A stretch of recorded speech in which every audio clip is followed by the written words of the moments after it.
आखिर कदों बनया चंडीगढ़ ते क्यों बनाया गया, पिंड दे लोकां नूं की कह के इत्थों उठाया गया। अखां नम हो जांदियां जदों इस चंडीगढ़ दे विच गेड़ा मारदे हो। देखो ये सुभाविक है, ज़्यादा इत्थे दा पिंड बसदे देखे साडे साख संबंधी इत्थे मित्र मलाजा सब बस रहा था और इन खेतों के बीच फसलां लहरा रही थी, देखियां सारियां। जब ये खत्म होया फिर सुभाविक है कि दिल पर बैठनी हो गल। पहला 17 पिंड जिहड़े अजाड़े थे उन्होंने तो मुसलमानों की जमीन और घर बाहर पे थे अलाट होए थे, पर वो लागा लाने जिथे बैठे थे वो दोबारा भी जमीन अक्वायर हुई, वो दोबारा भी उनके अजाड़े हुए हैं। 66 में जोड़ा जुल्म होया ये भी सियासत की भेड़ चढ़ के होया। बोली के आधार पर या धर्म के आधार पर, इस तरह या जात के आधार पर ये सियासत फाड़ दियाँ लोगों ने। 11 पिंड इन्होंने बहुत बेरहमी गए अजाड़े हैं। उन्होंने ना जमीन की जमीन दी है, ना घर बदले घर दिया, ना कोई वसेबा चंडीगढ़ के विच दिया। 2-3 पिंड कंथाला जयपुरा कई पिंड उस दिन बिलडोजर चलिया जिस दिन बहुत ज़्यादा बारिश बरस रही थी और एक घर के बीच तो जन आई भी थी, कंथाले के बीच मठियाई लगी भी, सब चाह पानी का इंतजाम रोटी का होया वा। वो बलडोजर गए उसके ऊपर उसनूं गेर दिया गया जिहड़ा साथों देखा नहीं गया। अज असीं गल करांगे पंजाब दे उजाड़े गए पिंडां दी, सुणांगे दास्तान आखिर क्यों उजाड़िया गया, आखिर कौन लोग सी पंजाब दे पिंडां नूं उजाड़न वाले, आखिर कदों बनया चंडीगढ़ ते क्यों बनाया गया, पिंड दे लोकां नूं की कह के इत्थों उठाया गया। बिल्कुल 1966 की गल करते हैं तो पंजाब तो पंजाबी बोलते इलाके खो रहे, पंजाब तो पंजाब का चंडीगढ़ खो लिया गया तो पवाद का एरिया पूरे का पूरा उजाड़ दिता गया। साडे नाल इस वक्त बजुर्ग ने, बापू ने मौजूद ने, उस वक्त जवानी च सीगे।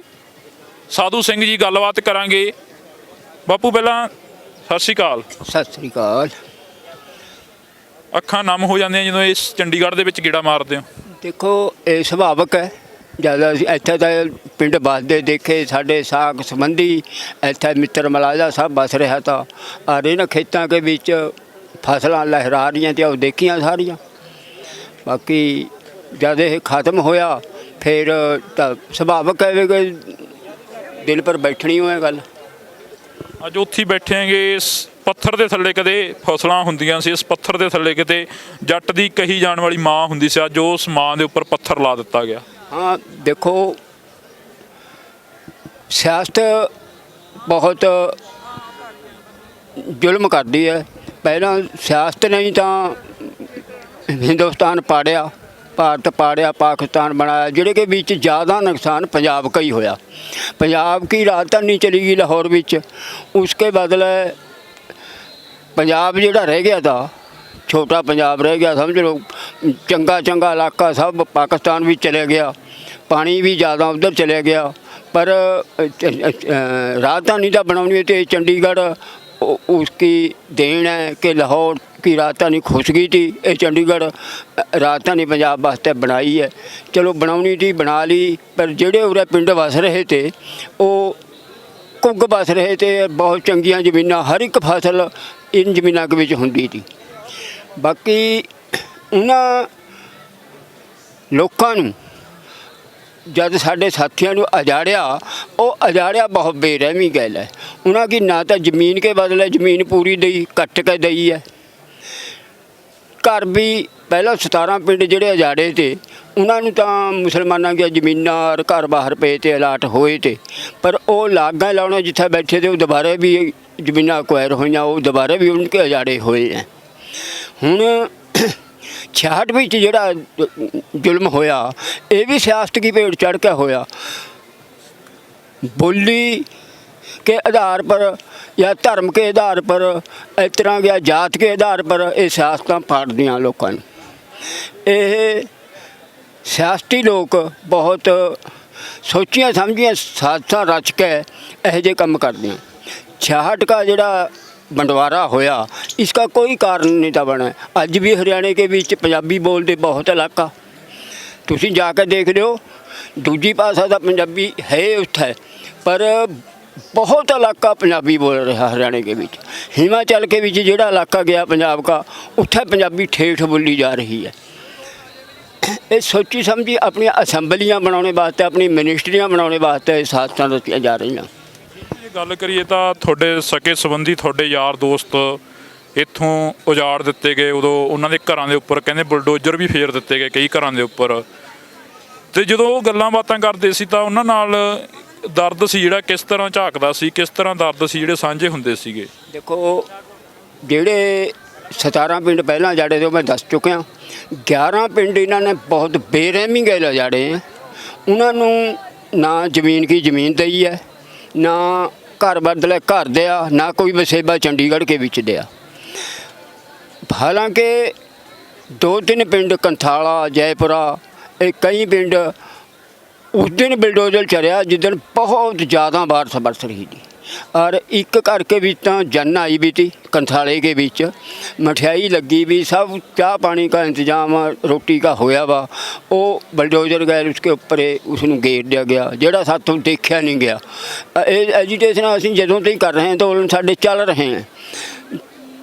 पर सियासत खिता थोड़ा तो है लड़ने वाला, ਇਹਨਾਂ ਨੇ ਸਾਡੀ ਪੇਸ਼ ਤਾਂ ਨਹੀਂ ਚੱਲਣ ਦੀ, ਪਰ ਦੀਵਾ ਅਸੀਂ ਵੀ ਨਹੀਂ ਬੁਝਣ ਦਿਆ। ਅੱਜ ਜਿਹੜੀ 66 ਕੀ ਮਾਰ ਪਈ ਹੈ ਬੋਲੀ ਕੇ ਆਧਾਰ ਪਰ ਪਈ ਹੈ। ਹਰਿਆਣਾ ਜਿਹੜਾ ਵੰਡਿਆ ਗਿਆ, ਦੇਖੋ ਹਰਿਆਣਵੀ ਬੋਲੀ ਸਾਡੇ ਭਾਈ ਉਹ ਬੋਲ ਰਹੇ ਆ, ਸਾਡੀਆਂ ਰਿਸ਼ਤੇਦਾਰੀਆਂ ਵੀ ਹੈ, ਅਸੀਂ ਉਹਨਾਂ ਨੂੰ ਸਮਝ ਵੀ ਰਹੇ, ਉਹ ਸਾਨੂੰ ਸਮਝ ਰਹੇ।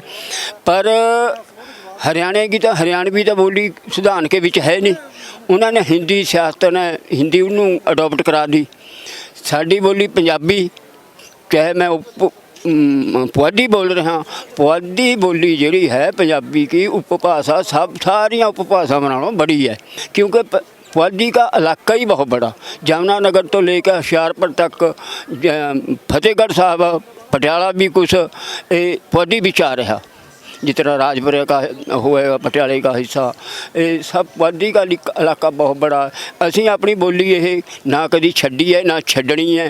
देखो गुरु ग्रंथ साहब के बीच जे तुसी पढ़ के देखो बोलियाँ तो उसके बीच बहुत ज़्यादा जड़ियाँ सारे हिंदुस्तान की हैं और बाहर की है, अफगानिस्तान तक की बोली है, पर ज़्यादा पुआधी है। देखो उसी साड़ा जो पहले ही नारा आएगा वाहिगुरू जी का खालसा वाहिगुरू जी की फतेह, पुआधी बिच है। और बाबे फरीद ते लेकर बाबे नानक ते लेकर जिन्ने भी भगतां की बोली है सारी बिच ज़्यादा जेडे उनके श्लोक बाणी शब्द हैंगे ज़्यादा पुआधी बिच हैं। लिपि पंजाबी अपनी गुरमुखी, पाकिस्तान के विच जिहड़ा इलाका रहा बोलता पंजाबी रहे हैं, चाहे लिपि उनकी उर्दू है या फारसी, उर्दू है हुण तां फारसी तो रही नहीं। इस तरह इन्होंने जोड़ा 66 विच वंड करी है ना बोली के आधार पर, ये सोची समझी साजिश है। ये तो जो हरियाणा बनया या हिमाचल के विच इलाके गए हैं, जिले गए हैं साढ़े, वो सारे पुआधी बोलने वाले थे। ਅੱਜ ਅਫਸੋਸ ਹੁੰਦਾ ਜੇਕਰ ਸਾਧੂ ਬਾਬੇ ਦੀ ਗੱਲ ਕਰੀਏ ਤਾਂ ਸਾਧੂ ਬਾਬੇ ਨੂੰ ਅੱਜ ਦੇਖ ਕੇ ਅਫਸੋਸ ਹੁੰਦਾ। ਇਹ ਵੱਡੀਆਂ ਬਿਲਡਿੰਗਾਂ ਸਾਰੀਆਂ ਗਈਆਂ, ਇੱਥੇ ਸੈਕਟਰ ਬਣਾ ਦਿੱਤੇ ਗਏ ਤੇ ਇੱਥੇ ਕਿਤੇ ਕਹੀ ਮੋਢੇ ਤੇ ਰੱਖ ਕੇ ਗੇੜਾ ਮਾਰਦੇ ਹੋਣਗੇ ਬੱਟਾਂ ਉੱਪਰ ਦੀ। देखो अफसोस होना सुभाविक है, पर उस वक्त जब असीं अंदोलन कर रहे थे या साडे बडारू कर रहे थे, सानू एक एहसास था भी जब लाहौर राजधानी साडे खुस गई तो राजधानी तो बननी है। पर असीं वो इन्हां का सारा जुल्म सहंदे होए साते जरिया तो नहीं जाता, पर असीं इसनूं सहंदे सहंदे सह भी गए। पर जब 66 के विच फेर बंटवारा होया, ये साडे सहने ते बाहर चली गई गल, क्योंकि जे किसी की बोलियो मर गई, मैं अपने आप मैं थानू एक गल दस देवां, मैं अपनियां 3 मावां समझदा।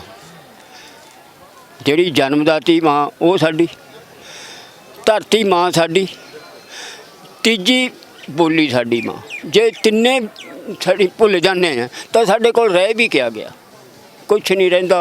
सानू ये दुख है। अच्छा दुख तो इस गल का हुण ये असीं सब चल गए थे, इनके जोड़े मकान बने हैं, सैक्टर बने हैं, उरे प्रशासन बनी है, सब कुछ चल गए थे। जब 66 का बंटवारा होया, ਸਾਨੂੰ ਦੋ ਘੁੱਗ ਵਸਦੇ ਵੀਰਾਂ ਨੂੰ ਅਲੱਗ-ਅਲੱਗ ਕਰ ਦਿਆ, ਉਹ ਸਾਡੇ ਦਿਲ ਦੇ ਵਿੱਚ ਜ਼ਿਆਦਾ ਦੁੱਖ ਹੈ। ਹੁਣ ਤੁਹਾਡੇ ਸਾਹਮਣੇ ਜਦ ਦਿੱਲੀ ਕੇ ਬਰੂਹਾਂ ਪਰ ਇੱਕ ਅੰਦੋਲਨ ਕਿਸਾਨੀ ਅੰਦੋਲਨ ਚੱਲ ਰਿਹਾ, ਜਿਹੜੇ ਨੇ ਸਾਰਾ ਭਾਰਤ ਜੋੜ ਦਿਆ। ਭਾਰਤ ਨਹੀਂ, ਮੈਂ ਕਹੂੰਗਾ ਵੀ ਸਾਰੀ ਦੁਨੀਆ ਜੋੜਦੀ ਇਸ ਸੰਘਰਸ਼ ਨੂੰ ਦੇਖ ਕੇ। ਤਰ੍ਹਾਂ ਤਰ੍ਹਾਂ ਹੋ ਰਹੀ ਤਾਂ ਹਾਥ ਲਿਖਿਆ ਜਾ ਰਿਹਾ ਸਾਡੀ ਏਕਤਾ ਦਾ। ਹਰਿਆਣੇ ਨੂੰ ਬਹੁਤ ਸਵਾਲ ਕਰੇਗੇ ਉਸ ਵਕਤ ਸਾਡੇ ਨਾਲੋਂ ਪਹਾੜ ਨੇ, ਤੇ ਜਾਂ ਹਰਿਆਣਾ ਸਾਡੇ ਗੱਲ ਅੰਦੋਲਨ ਗੱਲ ਲੱਗਿਆ ਵੀ ਤੁਹਾਨੂੰ ਪਾਣੀ ਦਾ ਇਹ ਦੇਣ ਨਹੀਂ ਦਿੰਦੇ SYL ਦਾ, ਤੁਸੀਂ ਇਹਨਾਂ ਗੱਲ ਕਿਉਂ ਲੱਗੇ? ਉਹਨਾਂ ਨੇ ਸਿੱਧਾ ਜਵਾਬ ਦਿਆ ਵੀ ਇਹ ਸਾਡਾ ਵੀਰ ਹੈ, ਪੰਜਾਬ ਵੱਡਾ ਵੀਰ ਹੈ, ਅਸੀਂ ਪਾਣੀ ਦਾ ਆਪਣਾ ਮਸਲਾ ਆਪ ਹੱਲ ਕਰ ਲੂੰਗੇ। ਜੇ ਸਾਡੇ ਕੋਲ ਜ਼ਮੀਨਾਂ ਹੀ ਨਾ ਤੁਸੀਂ ਛੱਡੀਆਂ, ਸਾਨੂੰ ਪਾਣੀ ਕਰਨਾ ਵੀ ਕਿਆ। ਬਾਕੀ 66 का ਜਿਹੜਾ ਬੋਲੀ का ਇਹਨਾਂ ਨੇ ਉਹ ਕਰਿਆ ਗਾ। देखो चंडीगढ़ के बीच 13-14 लाख की आबादी अज हुई भी है। उनकी भाषा एक नागरिक की, एक शहरी की अंग्रेजी भाषा नहीं है, माँ बोली उनकी अंग्रेजी नहीं है, हिंदी है या पंजाबी है। बोली कभी भी किसी जात की, धर्म की या किसी सियासी पार्टी की नहीं हुंदी। बोली खिते की हुंदी है।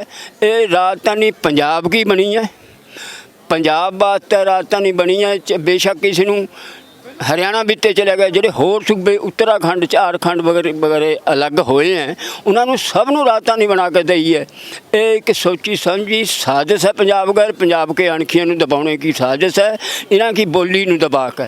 पर ये ना होने वाला काम है। मैं मेरे दिल नूं तसल्ली है, असीं मरने तक जाऊँगे, अपनी बोली नूं मरन नहीं दूँगा। मैं तकरीबन 30 साल तो एक दीवा बाल के रखा था अपने स्कूलों में। मैं एज सरपंच SMC का प्रधान होंदा हुआ अपने स्कूलों के बीच अपनी माध्यम है मिटन नहीं दिया। माध्यम भी हुण भी है स्कूलों के बीच, तिन्ने माध्यम चल रहे हैं, CBSE के बीच तिन्ने माध्यम चल रहे हैं। पर सोची समझी जी साजिश है पंजाबी की जी सुविधा, ना किताबां CBSE के बीच, ना CBSE होर मजूना नूं पढ़ाने वास्ते पंजाबी टीचर। इत्थे तक है कि जे एक बच्चा अपनी पंजाबी माध्यम के बीच सब्जैक्ट किसी भी सब्जैक्ट का पेपर दे रहा, उसनूं कट्टने वाला भी पंजाबी टीचर नहीं है। यह जिहियां साजिशां रच के और दूए एक साजिश होर रची जा रही है कि पंजाबी तो सिखां की बोली है। कोई सिखां की बोली नहीं, हर एक हिंदू साढ़े इस संघर्ष के बीच अद्धे तो ज़्यादा हिंदू हैं जेड़े मोहरी होकर साड़ा काम कर रहे हैं। बाकी ये तो हुंदा ही नहीं, सब जानते भी बोली कभी भी किसी धर्म की या जात की या नहीं हुंदी है सियासत की। ये सियासती लोग इन्हां पाड़े पाने वास्ते ऐसा कर रहे हैं। पर मेरा ऐलान है भी देखो, मैं एक नारा लाए करदा, सरकार नूं सीधा कह रहा मैं, तुसीं तोड़ोगे असीं जोड़ांगे। तुसीं न्यूदा पाउंदे नफरत का, असीं सिदक का न्यूदा मोड़ांगे। असीं मिटने वाले नहीं, पर हाल ही साडा यह वायदा करिया वा, साडा सलाह करी भी है यह भी असीं संविधानक मंग कर रहे हैं। सच्ची पक्की साडी मंग है, असीं संविधानक तरीके के लिए चलना। पर जिदन इन्होंने सानू छेड़ लिया, उदन असीं अपनी कुर्बानियां भी देंगे और मरने जरने पर भी जाऊँगे। ਬਜ਼ੁਰਗੋ, ਜਿਹੜੀ ਤੁਸੀਂ ਗੱਲ ਕਰੀ ਸੀਗੀ ਉਸ ਗੱਲ ਨੇ ਮਨ ਨੂੰ ਵੀ ਬਲੂੰਦਰਿਆ। ਜਦੋਂ 11 ਪਿੰਡ ਉਜਾੜੇ ਗਏ, 11 ਪਿੰਡਾਂ ਦੇ ਉੱਪਰ ਬਲਡੋਜ਼ਰ ਫੇਰਿਆ ਗਿਆ, ਤਾਂ ਉਦੋਂ ਬਜ਼ੁਰਗਾਂ ਨੇ ਦੱਸਿਆ ਕਿ ਚੱਲਦੀ ਗੱਲ ਦੇ ਵਿੱਚ ਇੱਕ ਘਰ ਦੇ ਵਿੱਚ ਬਰਾਤ ਆਈ ਹੋਈ ਸੀ, ਇੱਕ ਪਿੰਡ ਦੇ ਵਿੱਚ ਬਰਾਤ ਆਈ ਹੋਈ ਸੀ, ਜਿਹੜੀਆਂ ਕਿ ਮਠਿਆਈਆਂ ਬਣਾਈਆਂ ਗਈਆਂ ਸੀ ਜਾਂ ਜਿਹੜੇ ਰਿਸ਼ਤੇਦਾਰ ਆਏ ਸੀਗੇ, ਖੁਸ਼ੀਆਂ ਦਾ ਮਾਹੌਲ ਸੀ। ਤੇ ਉਹ ਇੱਕ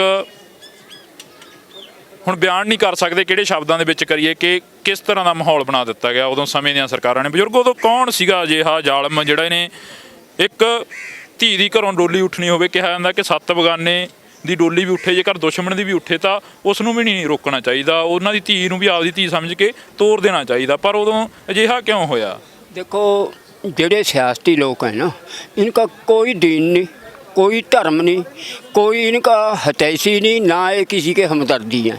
इन्हों सिर्फ अपनी कुर्सी तक का या पाड़ो ਢਾੜੋ, ਲੋਕਾਂ ਨੂੰ ਲੁੱਟੋ, ਇਹ ਮਕਸਦ ਹੈ ਸਾਰਾ। ਉਸ ਵਕਤ ਜਿਹੜੇ ਪੇਂਡੂ ਲੋਕ ਤੇ ਅਸੀਂ, ਸਰਦਾਰ ਅੰਗਰੇਜ਼ ਸਿੰਘ ਜਿਹੜਾ, ਉਸ ਨੂੰ ਮੈਂ ਆਪਣਾ ਬੜਾ ਭਾਈ ਸਮਝਦਾ, ਗੁਰੂ ਵੀ ਸਮਝਦਾ, ਉਸਨੇ ਇਸ ਅੰਦੋਲਨ ਨੂੰ ਜ਼ਿਆਦਾ ਚੱਕਿਆ ਤਾਂ ਜਦ 11 ਪਿੰਡ ਉਜਾੜੇ ਹੈ।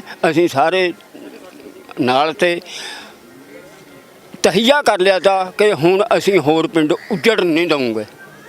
ਇਹ 23 ਪਿੰਡ ਹੁਣ ਅਸੀਂ ਇਸ ਚੰਡੀਗੜ੍ਹ ਕੇ ਵਿੱਚ, ਚਾਹੇ ਉਹਨਾਂ ਦੀਆਂ ਜ਼ਮੀਨਾਂ ਖੁੱਸ ਗਈਆਂ ਜਾਂ ਅੱਧ ਉਜੜੇ ਹੋ ਗਏ, ਅਸੀਂ ਬਸ ਰਹੇ ਹਾਂ ਔਰ ਬਸਦੇ ਰਹੂੰਗੇ। ਇਹਨਾਂ ਨੂੰ ਜਿਹੜਾ ਇਹਨਾਂ ਨੇ 28 ਪਿੰਡਾਂ ਦਾ 9 ਨਿਸ਼ਾਨ ਭਾਰਤ ਕੇ ਵਿੱਚ ख़त्म ਕਰਿਆ, ਉਹ ਉਹਨਾਂ ਕੇ 9 ਵੀ ਉਹਨਾਂ ਪਿੰਡਾਂ ਕੇ ਵਿੱਚ ਬੋਰਡ ਲਵਾ ਕੇ ਛੱਡੂਗੇ। ਤਾਂ ਬਹੁਤ ਬਹੁਤ ਧੰਨਵਾਦ ਕਰਾਂਗੇ ਅਸੀਂ ਇਹਨਾਂ ਬਜ਼ੁਰਗਾਂ ਦਾ ਜਿਨ੍ਹਾਂ ਨੇ ਸਾਡੇ ਨਾਲ ਗੱਲਬਾਤ ਕਰੀ ਆ। ਤਾਂ ਸਾਡੀ ਹਮੇਸ਼ਾ ਕੋਸ਼ਿਸ਼ ਰਹਿੰਦੀ ਆ ਕਿ ਪੰਜਾਬ ਦੇ ਵਿੱਚੋਂ ਜੋ ਅਲੋਪ ਹੋਇਆ, ਜਿਸ ਨੂੰ ਸਮੇਂ ਦੀਆਂ ਸਰਕਾਰਾਂ ਨੇ ਖੋਹਿਆ ਪੰਜਾਬ ਦੇ ਵਿੱਚੋਂ, ਤਾਂ ਅਸੀਂ ਉਹਨਾਂ ਲੋਕਾਂ ਤੱਕ ਪਹੁੰਚ ਕਰੀਏ। ਉਹਨਾਂ ਦੇ ਜਿਹੜੇ ਪਿੰਡ ਨੇ, ਜਿਹੜੇ ਉਹਨਾਂ ਦੇ ਘਰ-ਬਾਰ ਨੇ, ਉਹਨਾਂ ਨੂੰ ਦਿਖਾਉਣ ਦੀ ਕੋਸ਼ਿਸ਼ ਕਰੀਏ। ਬੇਸ਼ੱਕ ਅਸੀਂ ਹੁਣ ਰੁੜਕੀ ਕਲਾਂ ਪਿੰਡ ਸੀਗਾ ਉਸ ਵਕਤ ਦਾ, ਰੁੜਕੀ ਕਲਾਂ ਪਿੰਡ ਦੇ ਵਿੱਚ ਬੈਠੇ ਹੋਏ ਹਾਂ, ਪਰ ਇਸ ਵਕਤ ਇਹ 17 ਸੈਕਟਰ ਬਣ ਗਿਆ ਚੰਡੀਗੜ੍ਹ ਦਾ, ਜਿਹੜਾ ਕਿ ਇੱਕ ਦਿਲ ਮੰਨਿਆ ਜਾਂਦਾ। ਚੰਡੀਗੜ੍ਹ ਦੇ ਬਿਲਕੁਲ ਵਿਚਾਲੇ ਆ 17 ਸੈਕਟਰ। ਪਰ ਉਸ ਵਕਤ ਇਸ ਜਗ੍ਹਾ ਦੇ ਉੱਪਰ ਰੁੜਕੀ ਕਲਾਂ ਪਿੰਡ ਹੋਇਆ ਕਰਦਾ ਸੀ। ਉਹ ਪਿੰਡ ਵੀ ਉਜਾੜ ਦਿੱਤਾ ਤੇ ਇੱਥੋਂ ਦੇ ਲੋਕ ਵੀ ਉਜਾੜ ਦਿੱਤੇ ਗਏ ਤੇ ਇੱਥੋਂ ਦੀਆਂ ਫਸਲਾਂ ਵੀ ਉਜਾੜ ਦਿੱਤੀਆਂ ਗਈਆਂ। ਸੋਚਣ ਵਾਲੀ ਗੱਲ ਆ ਕਿ ਇੱਕ ਕਿਸਾਨ ਦੇ ਉੱਪਰ ਜਾਂ ਇੱਕ ਮਜ਼ਦੂਰ ਦੇ ਉੱਪਰ ਕੀ ਬੀਤੀ ਹੋਊਗੀ ਉਸ ਵਕਤ, ਜਦੋਂ ਉਹਨਾਂ ਦਾ ਰੁਜ਼ਗਾਰ ਖੋਹਿਆ ਗਿਆ, ਉਹਨਾਂ ਦੇ ਘਰ-ਬਾਰ ਖੋਹੇ ਗਏ ਤੇ ਬੁਲਡੋਜ਼ਰ ਫੇਰ ਦਿੱਤਾ ਗਿਆ। ਤਾਂ ਇੱਕ ਤਰਾਸਦੀ ਆ। ਅਜਿਹਾ ਪੰਜਾਬ ਦਾ ਸੰਤਾਪ ਅਸੀਂ ਕਵਰ ਕਰਦੇ ਰਵਾਂਗੇ ਤੇ ਅੱਗੇ ਵੀ ਕਵਰ ਕਰਿਆਗਾ। ਤਾਂ ਗੱਲਾਂ ਬਾਤਾਂ ਵੀ ਲੋਕਾਂ ਦੇ ਨਾਲ ਕਰਦੇ ਰਵਾਂਗੇ ਜਿਨ੍ਹਾਂ ਨੇ ਪੰਜਾਬ ਦੇ ਲਈ ਜਾਂ ਆਪਣੇ ਪਿੰਡਾਂ ਨੂੰ ਬਚਾਉਣ ਦੇ ਲਈ ਸੰਤਾਪ ਭੋਗਿਆ ਤੇ ਹਜੇ ਭੋਗ ਰਹੇ ਨੇ। ਤਾਂ ਜੁੜੇ ਰਹੋ KTV ਦੇ ਨਾਲ, ਮੇਰੇ ਸਹਿਯੋਗੀ ਸਾਥੀ ਰਜਿੰਦਰ ਦੇ ਨਾਲ। ਮੈਨੂੰ ਹਰਜਿੰਦਰ ਸਿੰਘ ਢਿੱਲੋਂ ਨੂੰ ਦਿਓ ਜੀ ਫਿਲਹਾਲ ਦੇ ਲਈ ਇਜਾਜ਼ਤ। ਧੰਨਵਾਦ।